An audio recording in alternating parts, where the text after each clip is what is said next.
Dormi sdraiato in un campo di grano guardando i cavalli a Zio Sebastiano, fucile e coltello fatto dai mura, e del ladro non hai paura.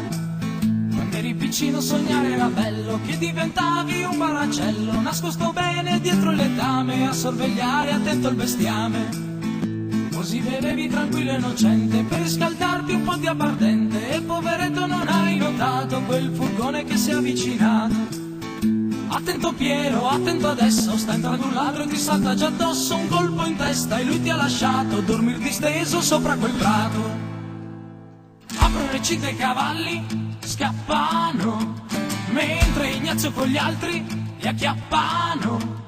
Accendi il furgone e poi scappa, corri veloce fa in fretta, dritta al macello abusivo, e poi sai che questi cavalli alla fine diventano tante fettine, buone e anche genuine da rivendere. Questi cavalli del baracello furono portati presto al macello.